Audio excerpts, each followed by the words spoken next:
All right, welcome back, everybody. Strike the Box webcast number 3, Thirsty Thursday, is what we're going to name these from here on out. So we hope you guys have a beverage in hand. Gentlemen, cheers! It's good to see y'all. Cheers, boys. And tonight we're going to go around the room again, talking all things RIT. So RIT and Mayday. So again, my name is Ben Waples, captain with Salisbury Fire Department in Salisbury, Maryland. We'll kick it over that way to Trevor. Hey, good evening, everybody. Thanks for joining us again for Thirsty Thursday. So you join us with your beverage of choice. So we appreciate that. Tonight we're going to be talking about all things RIT, and we have our special guest with us, Mike Wood from Baltimore City. Just by way of introduction for me, I worked with the other two clowns that are in the other boxes. Feel like Hollywood Squares now. We're looking at each other on a game show. But worked with those guys in Ocean City for quite a while before I retired, and took a job down here in South Florida. So still on the job. This past week, I actually celebrated my 33rd year in the fire service. So feeling a little old and decrepit, but still loving it. Best job in the world. So looking forward to a good webcast tonight. So Bobby, with that, I'll kick it over to you. Welcome, everybody. Thanks, Mike, for coming on with us, man. We appreciate it. So I had the pleasure of working with Mike. Mike's been helping us train down in Ocean City. I'm a lieutenant in Ocean City Fire Department. I got about 32 years in the fire service, 20 years in Ocean City Fire Department, and take care of a lot of their fire training for them and things like that. And I had the pleasure of working with Mike and found out that Mike was working on this RIT program for Baltimore City, which is really, he's got some really, really good information. Some things we kind of knew about, how effective is actually having a RIT group outside versus what happens inside the building. So we'll be able to get into all that. But I'm really excited to talk about it. So, Mike, if you want to introduce yourself, that'd be great, brother. Yeah. So I'm Michael Wood, and thank you to all three of you, Ben, Trevor, and Bobby. And I've been up in Baltimore City now for just over 15 years, and I've been with the same truck company for that time. Been privy to a lot of really good experiences, and also to help revamp some truck operations and some training manual additions, and also working on a redevelopment of the RIT up there to try to bring it into to modern times, so to speak. So again, I appreciate you guys having me on, and I'm looking forward to it. Awesome. Thanks, guys. So let's get this thing started, and let's talk about, some of the, what got you to looking at all things RIT and Mayday, and, some of the statistics and stuff that you found, and we'll kind of spin off from there and come into the new stuff and where the research is saying that we should go with stuff. Yeah, excellent. Well, I'll tell you, and this is actually great timing for this webcast, because fires are on the rise, and they've been on the rise, especially in my jurisdiction, since our pandemic throughout the country. And a reason for that, or multiple reasons for that, are obvious, of course. There are more people home every day, and because of that, we have more accidents and incidents that are occurring. And that's causing our dwelling fires to go up and increase.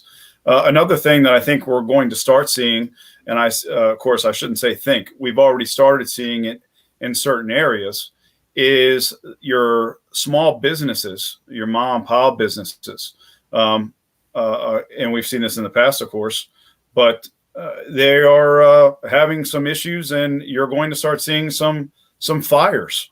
As part of insurance collection, and of course, going bankrupt. It's not something we like to talk about, but it is a reality. And so we need to start preparing for these things and making sure that we're taking care of the guys that are going to be going in there and trying to mitigate these situations. So it is a very relevant time in our country to talk about this. Now, the fine points of it, of course, are the obvious things that have been occurring. And there's a couple of them. One is experience is on a decline. And that's because throughout the country, with modern construction and building codes, we're seeing a decrease in fires. They are not occurring in the number that they used to. Because of that, we are seeing a decline in experience. And we have a lot of practice players, which we all know that you can practice and practice and practice, and it's definitely something that you should be doing. But there is nothing quite like the game and the big dance. So because we have a lot less jobs that guys are going to, it's going to start reflecting, and you'll see it on the fire grounds with inexperience. Another one that's kind of a double-edged sword is our equipment is getting better. Our turnout gear is getting better. Our tools are getting better. We love that. That is a great thing. But it also can yield some consequences. And that is because guys start to become more reliant on their gear and their tools versus up here and their skill set. So we're allowed to go deeper into the fires. Our equipment allows that, our turnout gear. And we put that reliance on the tools we're carrying because they're always getting better. Our shawls are getting better. Our lights are getting brighter. And so on down the line. Our personal equipment seems to be getting better and better. You have all these Leatherman style tools that guys can carry that are multifaceted. So we put a lot of confidence in these things. And because of that, we seem to start to pull away from sharpening the most important tool, which is the man or woman. So that's also something that plays into it. And lastly is modern building construction. And all of you, we all have seen this, is that we're building things for quantity, not quality. So your time to operate inside of building fires is decreasing. And because of that, our tactics also have to be modified. And a lot of times that's not happening because of all the things that we just talked about prior. So, and the fuels that are inside of these, our dwellings and our buildings they're synthetics now. And we used to have your regular cotton and wood, and now our synthetics are much more combustible, and just the increase that they put off in heat and particulate changes our fire ground situations. So those are some reasons why the RIT needs to be reinvented, so to speak, especially nowadays.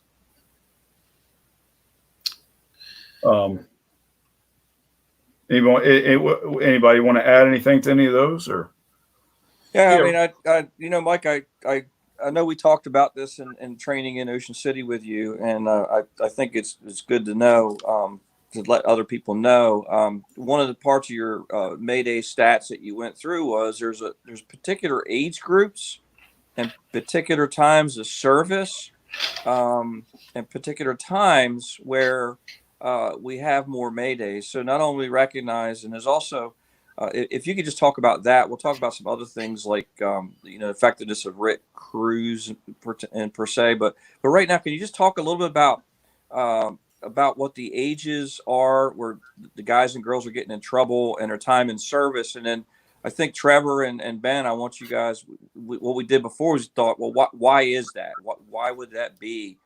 So, Mike, if you want to talk about those numbers a little bit, and then we can have a little discussion about that. Yeah, so we gathered most of our statistics from numerous. We cite numerous studies that have been done. A major study that had been done, and a lot of guys have probably already seen some of this, was done by a retired officer named Don Abbott. He put together some interesting stats that are solely built on facts from numerous Maydays that occurred around the country. But we also went a step farther with our RIT redevelopment and taking line of duty death reports, taking numerous NIOSH reports from around the country, and then of course applying what we brought to the table. We noticed in department an increase in Maydays, which automatically is an increase in action. So because of these various things, that is the reason for the season, so to speak, with our development. But along the lines of looking at all this information, we did find these glaring statistics that you just brought up, Bobby, and some of them, as far as our tenure of the individuals that are getting it was a little eye-opening to see that the majority of our guys are getting MAYDAY prop. They are between the ages of 32 and 40, and they have a tenure range between 6 and 15 years in the job. So that tells us something. That definitely says something to the fact of why this is occurring. And we can speculate, of course, that it isn't our rookies. They're not.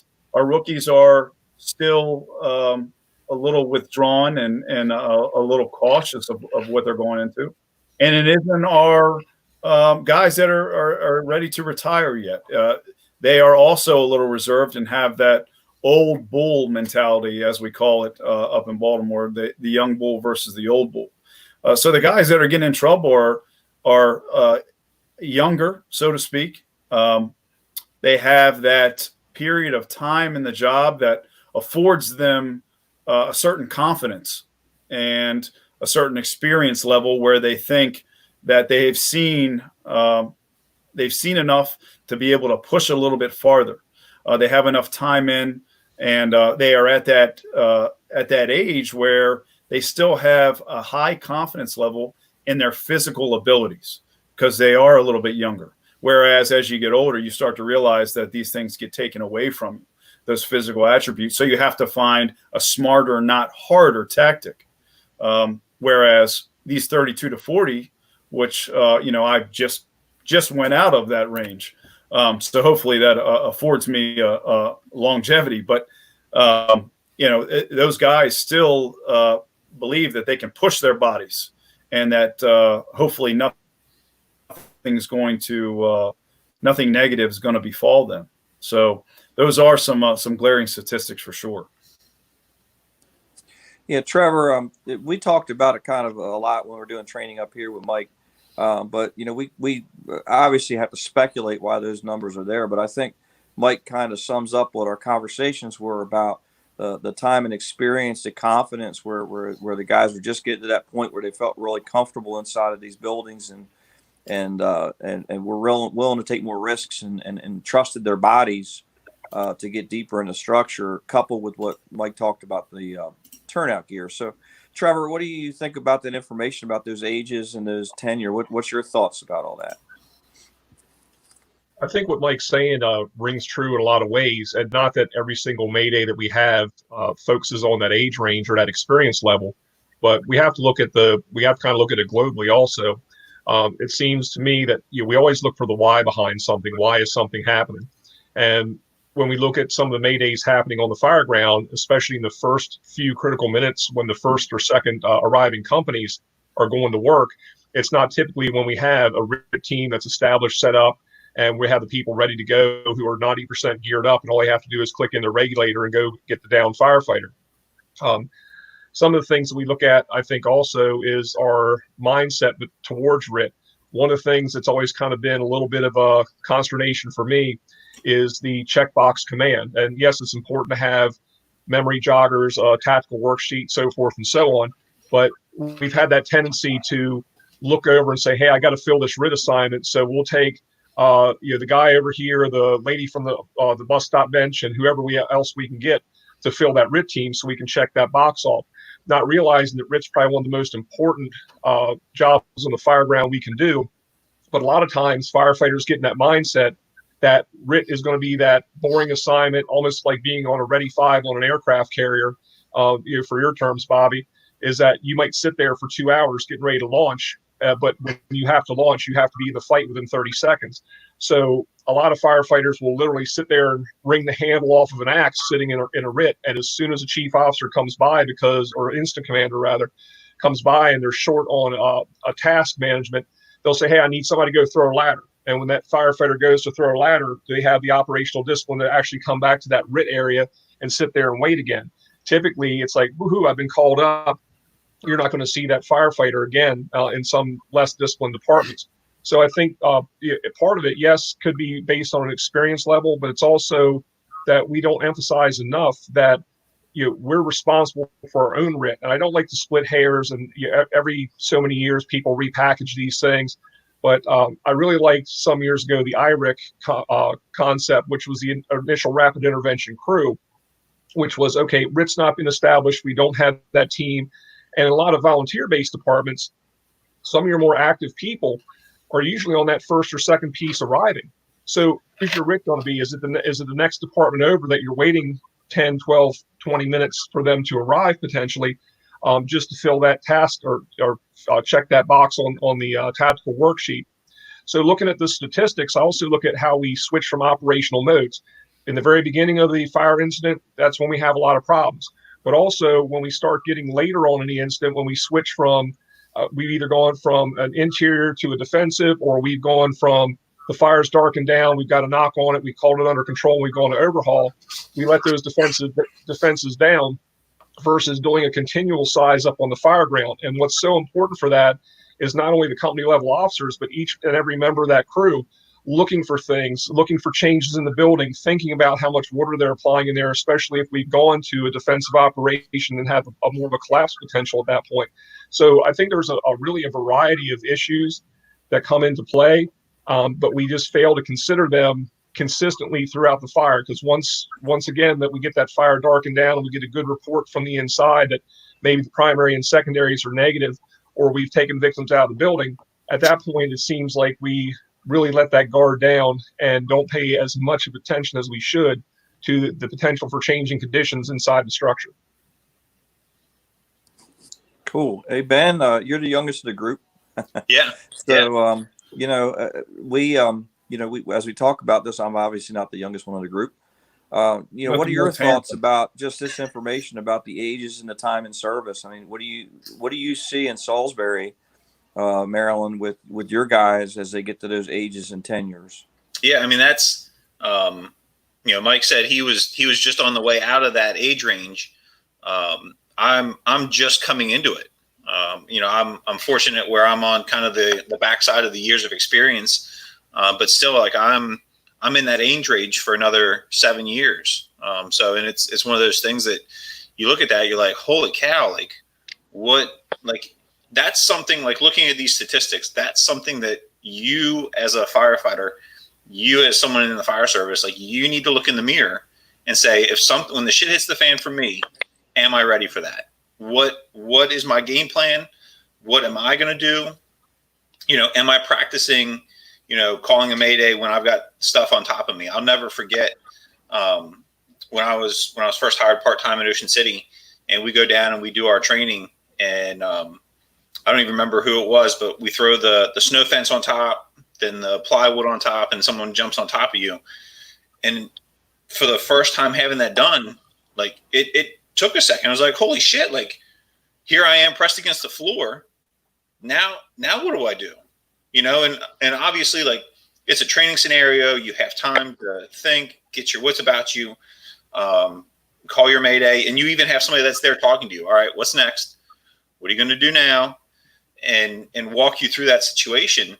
But as a company officer here, I routinely ride with people that are newer into the department than I am, and we have something like that. If we're the fourth arriving engine, we're lucky we get something out on the street and we get to the scene and there's still active fire, there's still something going on, and we're assigned that RIT company. I look around and I'm like, I don't know that we're the guys that you want to do that. I feel confident that I have the skills to do what I need to do, but I'm just one person in that group. So that's something that's scary for me, coming in later in the game. one of my first calls, one of my first fires, we had a 2-alarm church fire a number of years ago in Salisbury over on the west side. And we pull up again. I was one of the last people there, still a probationary member. And, hey, you're on the RIT team. Like, I don't think that's a good idea, but sure, I'll do it, whatever. And, we were fortunate nothing happened. But, again, it was one of those, like, we as the people that are going to be in command of these events, like maybe we need to think about that a little bit more. And we're fortunate in Salisbury that we're in the process of kind of adjusting our policies and our tactics and our strategies, that we're having additional companies on our initial dispatches. So instead of a 3-station response for fires, we're getting 4 to get an extra engine. We're calling for an extra ladder truck right off the bat. We're in the process of working and developing a working fire dispatch. It's going to give us 2 additional engines, an additional truck, and another medic unit. Just so, again, we have those extra resources. We have something going on, and that we don't get as far behind the 8 ball, as we have in the past. We've been very fortunate, but that luck only lasts so long. So, Ben, let me hop in on something real quick. You just reminded me of a few things as you were talking, and this dovetails in with what Mike was saying. We do sometimes have an over-reliance on our gear and technology because we feel we have a thermal imaging camera, we have all this advanced technology, better gear, we can penetrate a little further into that building and maybe push further than what we're really intended to. And some of that does come with, it can be occasionally false confidence, because we have that one age group. They've got enough fires underneath their belt where they feel they've got some experience, but they've never had their ass handed to them yet. Mm-hmm. And I'm not advocating going out and having, taking a beating on the fire ground to learn a lesson. But what I am advocating is, understand where you are in your experience level. And just because it hasn't happened doesn't mean it can't happen. And those, like we've always heard those 5 most dangerous words in the fire service, we've never done it that way, or we've always done it this way. And, we see that quite a bit. And, one of the things I look at here too is RIT, in my estimation, is more of a mindset than it is a function. Because just like you said, you got pulled to go into RIT. Who is in charge? I mean, I'm asking rhetorically, but I also would like you to answer this. And this isn't by any means poking anyone in the eye. Who is in charge of that RIT team? Yeah, I can't remember at this point. Well, but was anybody in charge of the RIT team, or was it the 3 or 4 poor guys who just got pulled to the side and said, you're RIT? Somebody needs to take a leadership role, whether you've got a white front piece or not, and say, okay, hey, we're in charge of this RIT team. Are there any firefighters operating above grade level? If so, we need ladders over here. What kind of ladders? What height ladders? Can we make the throw on this? Is there anything that's going to challenge us? I've seen people sitting in RIT with a pickaxe. Well, that looks great in the newspaper picture, but you've got a block building, and you have the right tools to be able to breach and get to that down firefighter. Who's in charge of the plan? Are you sitting there just kind of lollygagging, or do you have your RIT plan together, and do you have your plan A, plan B, plan C in case something does go down? The last one that collectively me, you, and Bobby were involved in, the RIT team had to be redeployed to the other side of a large building. And so that's not exactly a timely response, even though they were already established. But, it was something that we didn't have that immediate resource, and the people who were closest to that situation had to react. So it wasn't the designated team, even though that was already checked off on the incident command check sheet. So I do want to really look at that mindset of RIT. And again, going back to that IRIT concept, or whatever you want to call it, is that what are we going to do to save our own as part of that crew on that first arriving engine company, first arriving truck company, or like a lot of departments are doing, to be able to get enough suppression individuals. You might have 2 people off of a paramedic unit who now have been married up with an engine company to be able to go in. And we're really kind of piecemealing some of these things, sometimes out of necessity, but other times just because we have to do things on the fire ground to get the job done. So you don't know where you may be riding one day that you might be in that position to have to go into action, either to save or extricate yourself or the person next to you. As a side note to that, I look at the preparation of the individual firefighter to be able to do this, and not say, oh, that's the second due truck's job, or that's the third due engine's job is to be RIT. that's great for SOP driven tasks, but we also have to be mission driven in things and say, okay, what's the mission here? And not just rely on say what the SOP specifically says, because the trucks don't always arrive in the same order that they're supposed to. We know this. We've been around the block. So one of the big things that I've always advocated in some of the SCBA work that we've done going into doing some of the RIT is that firefighters' familiarity with their own equipment. How well they know that SCBA, how well can they function in it. One of the things that I require my firefighters to do, and I've mentioned this before, is when they're checking the apparatus in the morning, I make them do it with fire gloves on. Not everything in there, but at your SCBA, they need to check it so that when they're going through the parts and pieces, they have the dexterity with their gloves to be able to manipulate each and every part of it. I've got the same things around the fire station. We do the nuts and bolts drill where, literally fire gloves, we're putting nuts and bolts together, we're screwing things together, not even looking at them to build that dexterity, because once something goes wrong inside that structure, whether it's with your air pack or like you said, Ben, you get pinned, you get trapped, something goes wrong, and you've been put in a position that you're not used to and that you didn't choose. How are you still able to function? And so that's why, to me, the glove dexterity is the biggest thing as a start for individual skill set and confidence building, because once something goes wrong and you decide that you're going to get frustrated and take your gloves off, well, now you've got not only an issue with your air pack or a partial entrapment, what have you, now you've got burning hands. So you're having a cascading effect of problems. One of the other things that, and I brought my visual aids with me here. One of the other things that a lot of people say is about carrying radio straps. Almost everybody wears radio straps in the fire service, and some people say, okay, do I wear it inside the gear, outside the gear, whatever the case is? That's an individual choice in a lot of departments. I know I have my personal preference is to wear it inside the gear, but can I manipulate that knob on my radio and know by turning all the way right or all the way left, I'm going back to my dispatch channel that someone can hear me if I issue a Mayday and no one responds?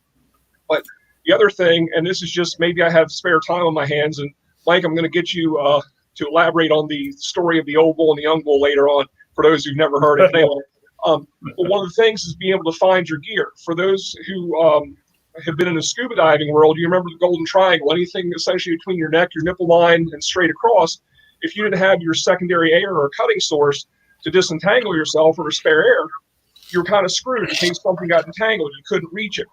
We do the same thing with the stuff in our gear. Guys are carrying everything, side cutters, EMS shears, everything but the kitchen sink.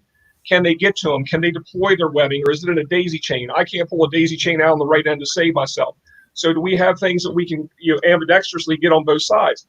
One of the reasons I like to carry my mic over the shoulder that I do is it doesn't matter right or left, but is where the key on my microphone is. I've practiced to the point that even if both of my arms are incapacitated for some reason, or might be pinned, I can take the corner of my mask and key against my collarbone with my gear on. I can key that microphone without using my hands.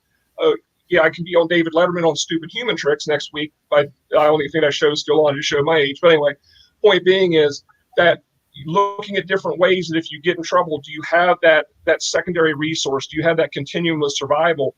Or are you just that one trick pony that, okay, my first thing that I learned in RIT class didn't work, so now what do I do? So I think it's important, going back to Mike's point and your point, Ben, is to make sure that we, when we can't force experience on people, we can do things to enhance our own personal experience and make ourselves better as that individual rescuer firefighter for ourselves, which translates over to the other people in our crew. That's good stuff there, Trevor. Yeah. And I want to promise our viewers that we're going to get to some solutions to all of this when we talk about the stats, because they are very concerning. I'm going to give you a couple of stats that Mike came up with. So he got all these from about 1,000 successful Maydays, and then they also looked at some of the NIOSH reports and things like that. So it's probably the most in-depth study we have that I've heard of anyways for this. And one, Mike had a category called size up. And 73% of the Maydays did not do a 360. 40% of the 360s that were performed confirmed it was smoke or fire in a different or additional location than what they were aware of looking at side A or whatever side they arrived on. 40% of the Maydays occurred during salvage and overhaul, and there was not a continuous size up being done. So I don't think those numbers are super surprising to us. We know that, 360 is kind of what we call cheating the fire ground. trying to figure out where things are. I don't think that's it. But what I want Mike to talk about a little bit, and then we can discuss that a little bit, and then we need to talk about what we need to change about our thinking about what our preparation for RIT should be with the crews available, because we know that our staffing is not what we would want it to be. And many fire departments across the country, probably, I would say the majority of the fire departments across the country simply don't have the manpower to have formal RIT when the Mayday occurs. So the question is, what are we going to do when we don't have a formal RIT? Because I think that was, I don't remember that number. Where was that at, Mike? Yeah, it was 64%. Yeah, 64% of these things happened. There was no RIT. So there's no RIT in place. Right. Yeah. So I want to talk about that, like when they occur, like time of the incident, Mike, a little bit, when these things are actually most of the time occurring. And then if we could discuss a little bit about the what we can do to change our fireground operations to kind of improve that, if you would. Mike? Answers to that are can be found in a lot of what Trevor was alluding to. And to piggyback on that and add to it is, our readiness overall is insufficient. And thus so is our resolve when it comes to these situations. We know that a large majority of these, and an exact number, I think, is already on the ticker going across, but well over 50% is our first due companies that are having the Mayday emergencies. And we have to take that information and we have to actually do something with it, not just write it down and accept that this is who the target population is going to be. That is something that needs to be improved upon, and that's what we kind of go in and do. And we know that these companies, these first arriving companies, are getting themselves started, and they're getting into the buildings. And within 7 to 9 minutes, as going across the ticker now, you have a Mayday. And it's the sad part of all this is that, and you can derive some of this from the stats that are going across the ticker, but you can also look into the NIOSH reports and our line of duty death reports that we've done research in. And sadly enough, it's a breakdown in fundamentals. And that's the worst part of it, is because many of these are very preventable. We just have to stress an improvement in our fundamentals. Unfortunately, what happens is, as Trevor was alluding to, is the fact that the training overall in RIT preparation is completely inefficient. We are doing very much the check the box and saying upon arrival, a RIT is in place. And I know that we do that, where I work. Our main thing is to say, as we're responding to the dwelling fire or to the box, so whatever the engine is that is RIT, our incident commander will come over the radio and say, and this is a hypothetical, of course, but engine 4, acknowledge that you're the RIT, and then that engine will acknowledge, and that box is now checked, and that's where it stops. And unfortunately, what happens is that company will arrive, they will take tools off of another apparatus, and then stand in the front of the building. And much like Trevor alluded to, there's nothing glorious or exciting about that. That's not something that any company wants to be doing. And in that lies even more of a problem when they get activated. But leading up to that activation, getting back to the fact that, we know it's going to be the early companies that get themselves, get their asses in a sling. We have to look at that and we have to address it.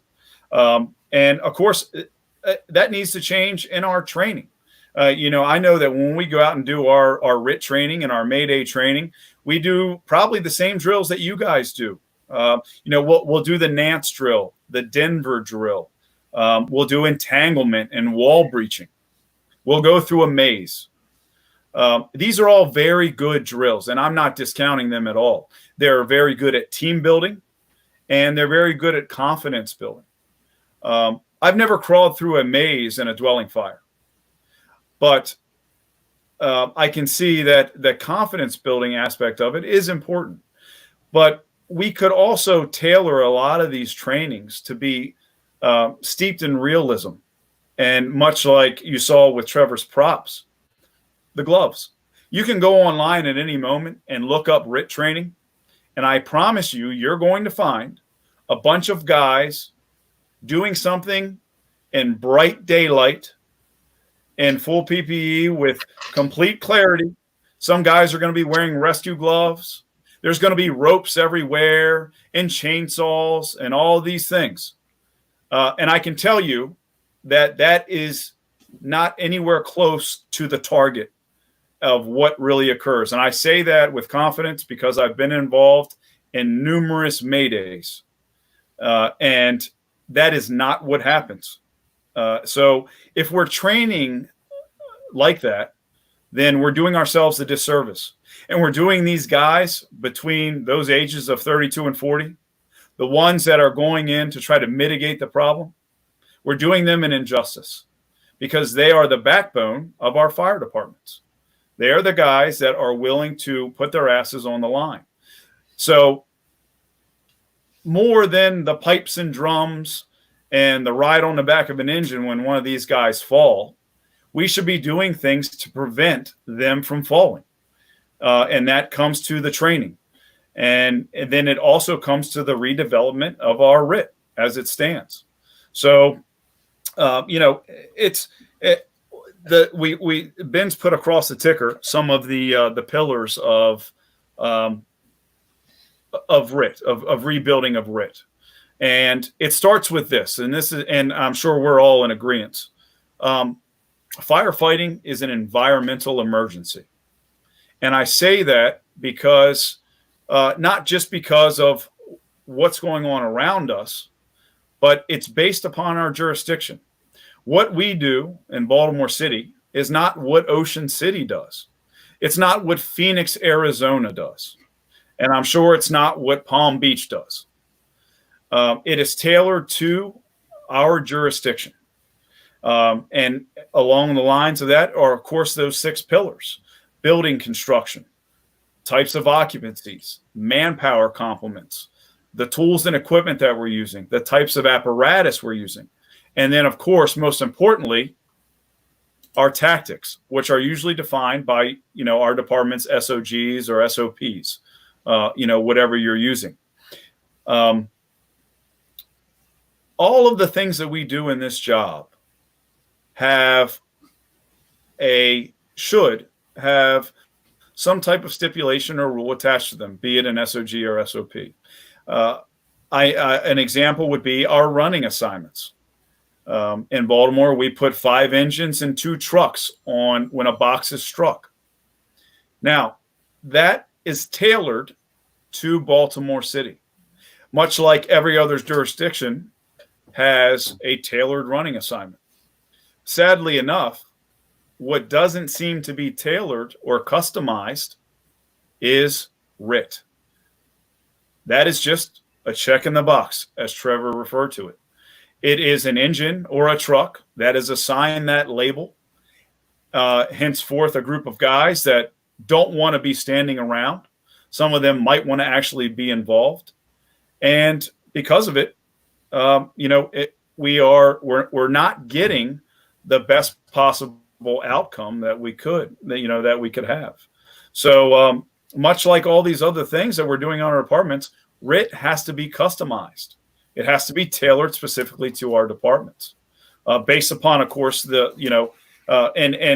could discuss that a little bit farther. But those 6 pillars are, of course, they're broad in a sense, but you can really kind of file almost anything in a department underneath one of those 6 pillars.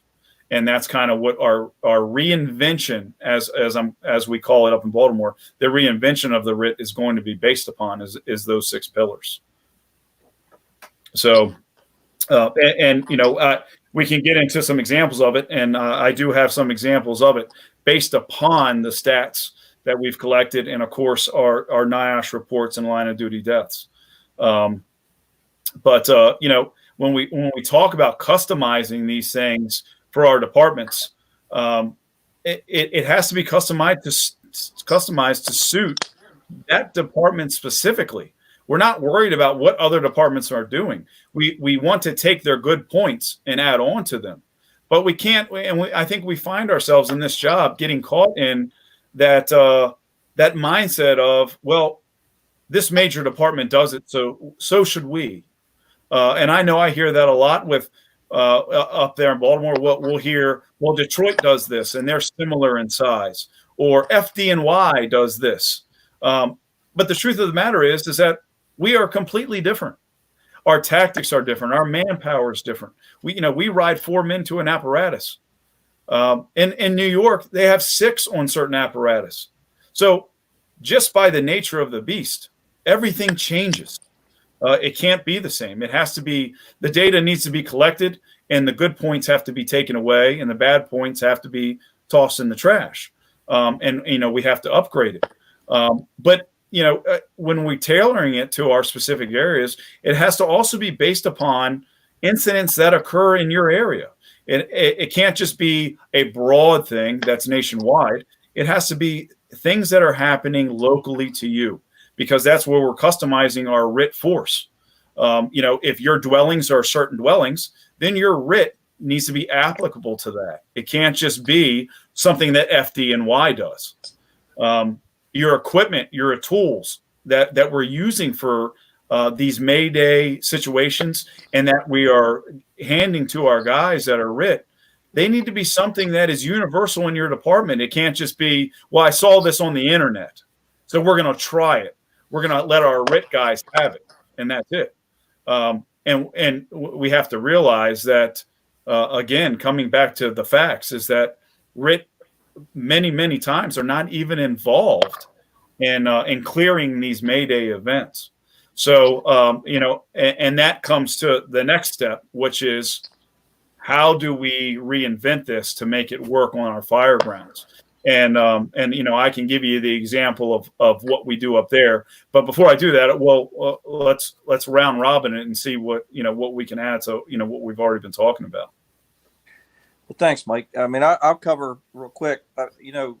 We're used to 3-person staffing pretty much wherever I've been in my whole fire service time. And so, when you talk about 4 and 5 people, there's different things that happen. We're aware of what a layout person is. We just haven't had it for decades. We still know what it means and what it is, but we don't have that. And I think that's, part of the thing is we try to emulate what other fire departments do. And the problem is we can't do that. There's a lot of things that happen with later staffed fire departments. We do things more linear. Whereas, like, say, Baltimore has 2 or 3 things going on at the same time. We have to do things kind of more linear. And part of that really dovetails into what we think about RIT and where we need to be with RIT. And that is pretty much those first 2 or 3 crews there are the first 2 crews are most likely the ones to get in trouble. They're most likely to get in trouble in that first 6 to 8 minutes. And those other crews there are the ones that are going to have to do the RIT, whether they were assigned it by a chief or not. So I would like you to, I know we talked about this before, but I'd really like you to cover unit replacement specifics as far as command goes, because I don't want to leave command out of this either. And I want Trevor to talk about this a little bit too as a chief officer. When a company goes down in a Mayday, what happens to what they were assigned to do? We just talked about a recent line of duty death. I know Mike and I were talking, and they had a very critical job. They thought they had people trapped, but there were jobs that happened for their first 2 truck company. The first 2 truck company was in fact the Mayday. And so I really want Trevor and Mike to talk a little about how do we fill that need? Because a lot of times departments have this standard, well, we'll just sound another alarm for a Mayday, but it doesn't really fill in the fire ground needs. So now we have things that aren't happening. And I know Mike talks more eloquently about it than I do. But I want to bounce up to Trevor first. And from a command officer perspective, from a fire chief's perspective, what are your thoughts about what we talked about so far? Well, thanks, Bobby. my first and foremost thought is you have to go to battle with the crew that you have, not the crew that you want. And so, all that being said, a lot of times our tactics as a command officer may be dependent upon literally who is on shift that day. And I don't mean that to be anything negative, but we all know we have our firefighters who are eat up with the job. They learn everything they possibly can, and they're our first string. We also have the ones that are the loafs, the League of Average Firefighters, if I could borrow a term from our friends out in the Midwest, that they come to work at 2 minutes till 7. They do a cursory check of the apparatus, and they hope you don't have to go to work that day. And they're the first one out the door before the shift exchange. So really, it's developing a mindset. And almost like anything else, if you look at the basics, and Bobby, I'll appeal to you back with your military experience. If you look at some of the different divisions of our military, everyone has a basic core responsibility. And yes, there's people who are in engineering, and people who are in infantry, and people who are into mechanized units and construction. But each one of them knows the basic function of being a soldier, a Marine, a sailor, an airman. They know those basic functions. And that's what I look at from a command perspective, is that really each and every firefighter should be RIT capable. Does that mean they're going to be assigned to RIT each and every time? No, but based on Mike's statistics, we have to look and say, okay, when is this going to most likely occur? It's great to have that A team of the saltiest dogs in the world and on a RIT team, but how often are you going to be able to assemble them in the right place at the right time before everything goes down, and make sure that they're in close enough proximity to make a difference? So this is what I want to kind of have Mike talk about also when it comes back to him, is in our conversation before we went live, he was saying how fortunate he was that from his command level, that they saw the wisdom in the trenches and said, what do you guys need to do to make this effective, versus pushing an edict down and saying, yeah, this will work. This sounds great in theory. You guys are the boots on the ground. You're the ones who are going to have to make this work. We've seen statistically where it's going to take between 12 and 18 firefighters to pull one down firefighter out of a structure. How are we going to make this work? And it goes back to some of the training that you did, Bobby, like with the deuce and a half. We knew we had short crews, and the more the merrier. But how could we do it when we had 4 people, or when we had 3 people, or if we were running understaffed because somebody went home sick? We have to do it with 2 people. We can't just throw our hands up in the air and say timeout. We don't get mulligans. We don't get timeouts. So from that perspective, like I said, I want to establish from the command perspective, get out of the checkbox mentality that you have to strictly check a box on an instant command worksheet. Yes, that's helpful. That helps you keep organized. It helps you make sure that you hit all those major bullet points and nothing falls through the cracks. But it's not as simple as checking that box, like Mike says, and then not continuing to do a complete evaluation throughout the rest of that call, because that collapse could happen. That firefighter going down or through a floor could occur at any given time during that fire. And I believe it wasn't too long ago. It may have been your city, Mike, and forgive me if it wasn't, but there's a investigator after units had cleared who had actually I believe it was Baltimore some years ago. So even after we've left the fire ground, we've turned it over to our brothers and sisters in the fire marshal's office. There's a potential there. Do we have anyone looking out for them when they're going through a building that's now it's unstable due to fire conditions? We've thrown a ton of water in it. We've cut holes in it, and now we're leaving them in an unstable building. So we really have to look at it from not only a pre-planning perspective, but all the way through until the very last unit with a flashing light leaves that building and they put tape around it.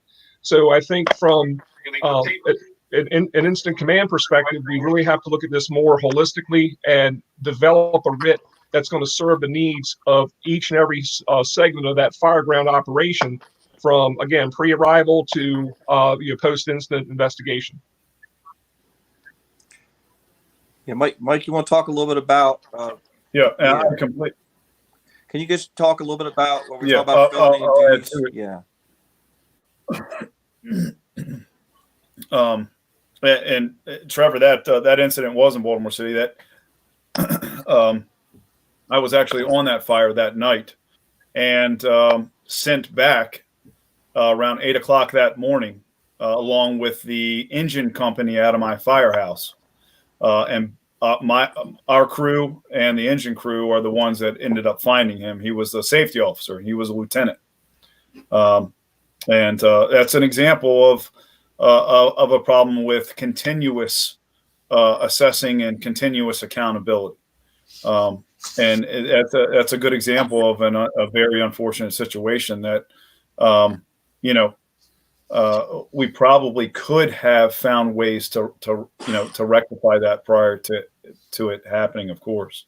But getting back to, to try to implement some type of field application to make this RIT make more sense, goes back to one glaring statistic. And that is that 90% of Maydays are resolved by the crews operating in the interior. So in the idea of redeveloping our RIT, we have to be gamblers in the sense of we need to play the odds. And the odds are the most important thing. And what are the odds? Well, I think we already know them based upon the facts that the data that's been collected by numerous people, by NIOSH reports, by line of duty death reports. The facts are out there. So now we need to apply them in order to make this effective. So, what we're doing is we're going to go ahead and use the momentum, much like a sailor. When the wind is in your sails, you go.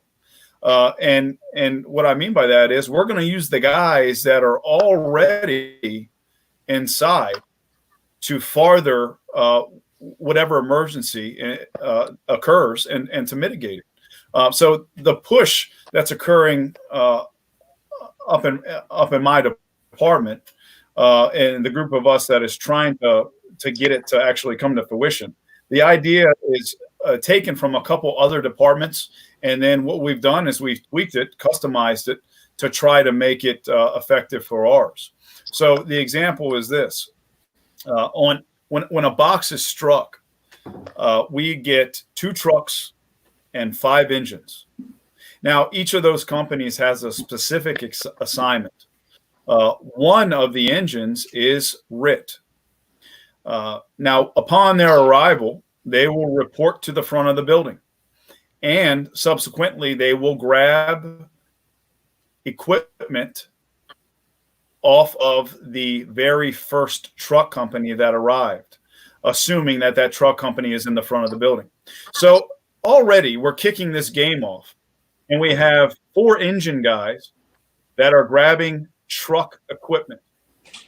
And so we're already putting some of them who have been in on an engine their whole life. We're putting them behind the 8 ball. And we're also putting those interior crews that are operating inside at a disadvantage for when that Mayday does occur, because the people coming to save them now aren't really sure what they're even holding in their hands. And that's a problem. So one of our ideas is to replace that 5th engine or that RIT engine with a truck. So we would drop to 4 engines on a box assignment and 3 truck companies. And that 3rd truck company would be our RIT team. And their job is a little bit more in tune to what we would normally want to see on a fire ground from our RIT crews. Not just standing out front with equipment, but helping, as we've heard this verbiage before, is to help soften the target. So when we have a working fire, we're making sure that those ladders were put in place by our first arriving truck company. We're making sure that those basement windows have been taken out. We're making sure that the storm door and that the actual the hard solid front door has been removed in the event that we need to gain entry quickly.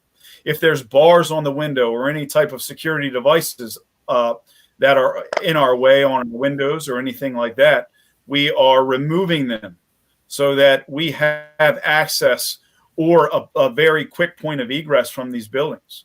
So this new RIT idea is to make sure that these guys are not only doing something, but are doing something that is worthwhile for when that emergency does occur. Now, they are still a rapid intervention team, and if you take those words, their job is to rapidly intervene. That does not necessarily mean that they need to go charging in the front door in the event of a mayday. Their job is to intervene. And so going back to how we're going to mitigate these problems is this is an idea that came from the north up in FDNY. And what we're trying to do is tweak it so that it fits ours. They have what they call a fast truck. And that fast truck stands for the Firefighter Aid and Save team. But that is a truck company. So the push that we're trying to get through is that elements of our first arriving truck companies that are already interior in the building, upon a Mayday occurrence, those picked elements become the fast truck. So we're using momentum that we already have in our sales. And I say that because being a part of a few Maydays, I have seen and done the exact thing that we're discussing is when a Mayday occurs inside a building, there is a mad rush to try to help because we care about each other and we're trying to make sure that we mitigate that emergency. So we're going to use the guys that are interior, certain elements of them. It's not every position on both of those trucks, we get very definitive with who goes and what the duty is of those seated positions. But elements of both of those two first arriving truck companies make up our fast truck. So the incident commander upon a Mayday will then initiate a fast truck deployment. So members of those two truck companies, which they already know their duties, that incident commander will say, fast truck, report to the location of the Mayday. Now at that time, we also have our RIT team in place. Remember, they are a rapid intervention team. They are to intervene. So the incident commander has set them up accordingly. We have a lot of row homes, so we might have had to split those two teams and sent two guys around the back and left two in the front, depending on if it's a middle of the group row home. But that incident commander now has 4 able people that are truck company operators that can intervene in any way they see fit. It might be to continue search operations or any suppression operations that have occurred, but they are able to intervene. They can backfill those fast truck members that have already responded to that Mayday, or they can be assigned in addition to the fast truck and put right at the Mayday as well. So we're giving our incident commanders more of a flexible option and using the momentum of the situation to our advantage. And again, I have to stress that, this is tailored to what we do. And it isn't every member of these truck companies that just automatically starts freelancing. That's not what occurs. They have specific duties, specific areas that they would be assigned to, and then thus report once the fast truck is activated. So that's just in a nutshell, an idea that we are trying to push in order to customize this to save the guys that are making that push or that are going into these dwellings to try to resolve these emergencies. That's awesome. That's good stuff. And the start of that reinvention, you've already gone from your 4 people from that engine company, and with just I say a small change. I'm sure there was the legwork and the research and the work that went into implementing that and getting that going was very time consuming and took a lot of work. But you've already doubled the number of people that you have responding to your RIT or your Mayday scenario. Like we mentioned earlier, it's at the average of 12 members for one downed member, and you've got the people in the building already, plus the people coming in to get there. So you're already doubling that response, which is fantastic. That's great. And that's our hope, and I have to stress that is our hope as to what we are trying to accomplish. We're not there yet.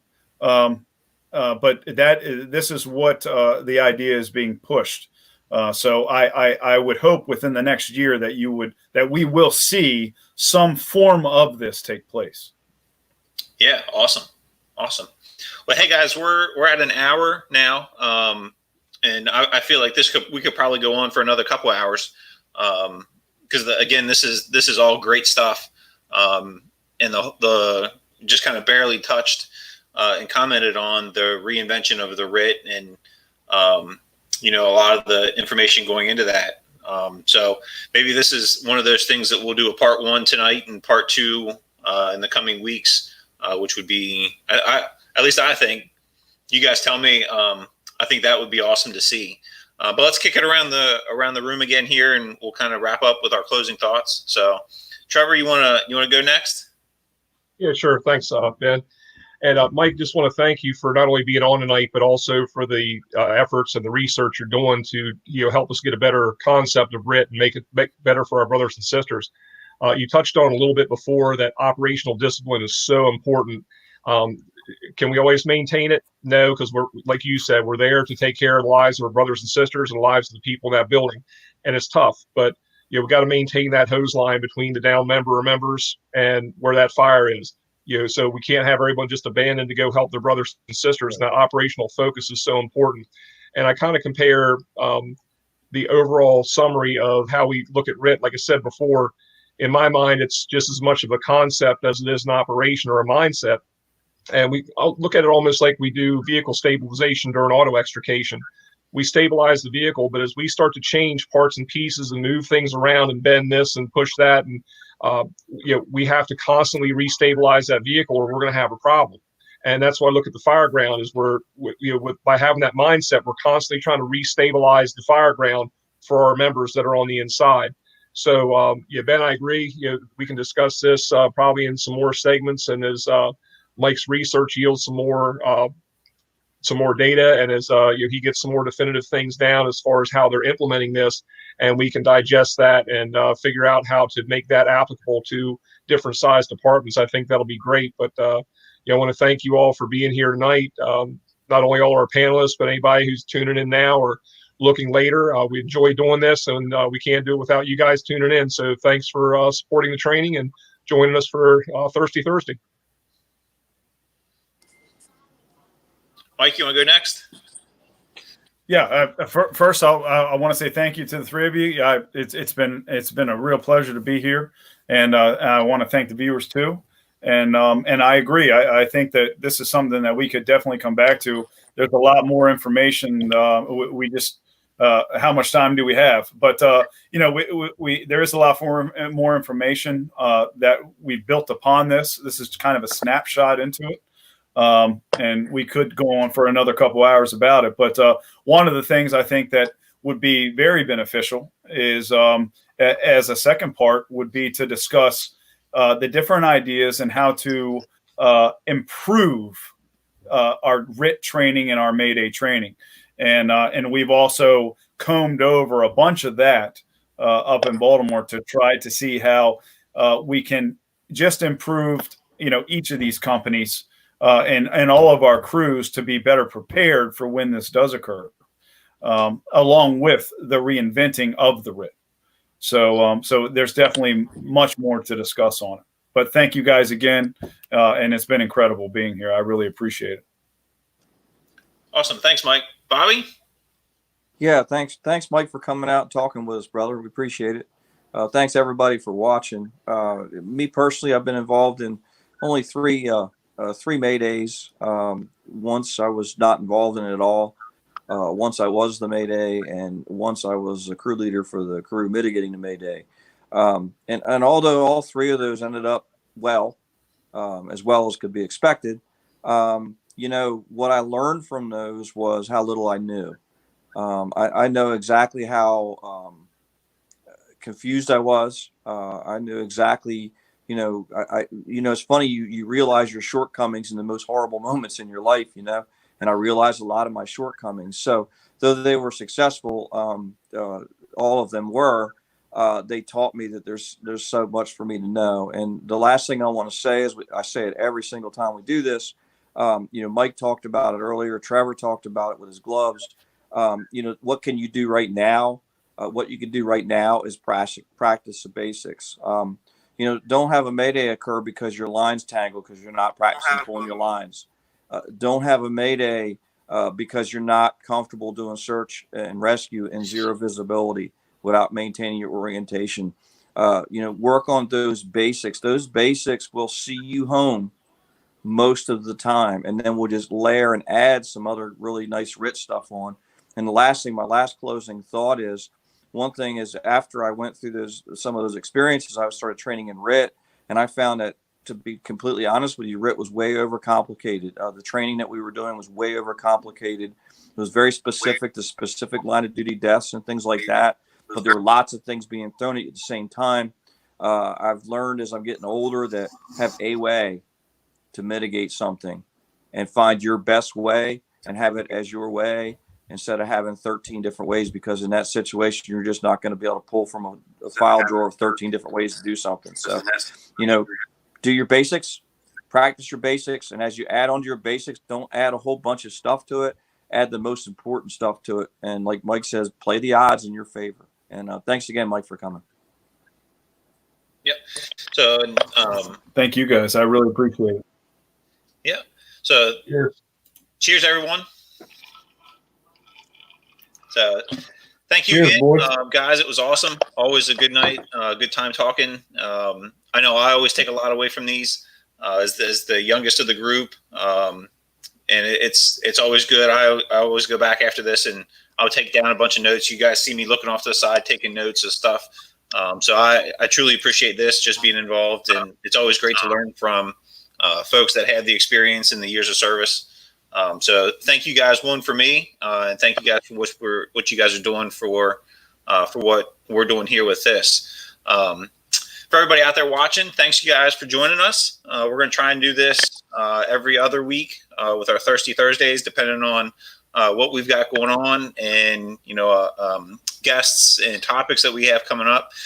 Keep an eye out on our Facebook page, our YouTube page, and Twitter. They're all scrolling across the bottom now. And as always, if you guys have any questions, you're curious about doing some training with us, strike the box.